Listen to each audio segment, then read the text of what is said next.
வணக்கம்.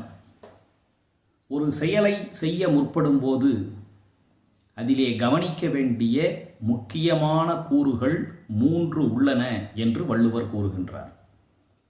இந்த உலகத்தில் யார் வேண்டுமானாலும் எந்த செயலை வேண்டுமானாலும், அது எத்தகைய கடினமான செயலோ அருஞ்செயலோ பெருமைக்குரிய செயலோ, செய்ய தொடங்குவது என்பது மிக மிக எளிது.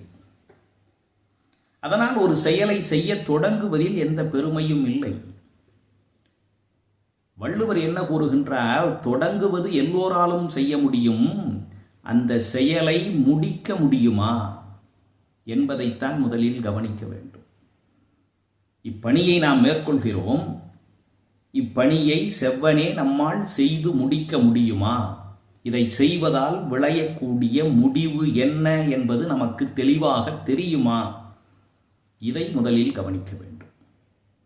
இரண்டாவது, அந்த செயலை செய்து கொண்டிருக்கும் போது இடையிலே என்னென்ன தடைகள் வரும், எங்கிருந்தெல்லாம் இடர்பாடுகள் வரும் என்பதை முன்கூட்டியே உணர்ந்து வைத்திருந்து, அவ்வாறு தடைகள் வந்தால் அந்த தடைகளை தாண்டுவதற்கு, சிக்கல்களை நீக்குவதற்கு, இன்னல்களை களைவதற்கு நாம் தேவையான நடவடிக்கைகளை மேற்கொண்டிருக்கிறோமா என்பதை பார்க்க வேண்டும்.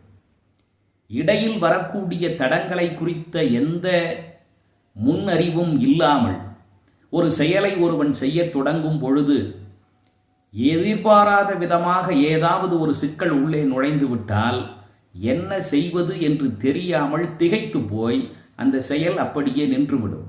அதனால் அந்த செயலை தொடங்குவதற்கு முன்பே இதை செய்து கொண்டிருக்கும் போது எங்கிருந்தெல்லாம் என்ன மாதிரி எல்லாம் சிக்கல் வரும் என்பதை ஆராய்ந்து வைத்திருக்க வேண்டும். மூன்றாவது, அந்த செயலை செய்து முடித்த பிறகு அதனால் விளையக்கூடிய விளைவு என்ன, நமக்கு கிடைக்கக்கூடிய பயனும் பலனும் என்ன என்பதை கவனிக்க வேண்டும். ஒரு பழமொழி இருக்கிறது, வரவு 8 செலவு 10 என்று. நீங்கள் மிக கடுமையாக உங்களுடைய நேரத்தையும் பணத்தையும் உழைப்பையும் செலவிட்டு செய்யக்கூடிய ஒரு செயலால் கிடைக்கக்கூடிய லாபம் நீங்கள் போட்ட முதலை காட்டிலும் குறைவாக இருந்தால் அதை எதற்காக செய்ய வேண்டும்?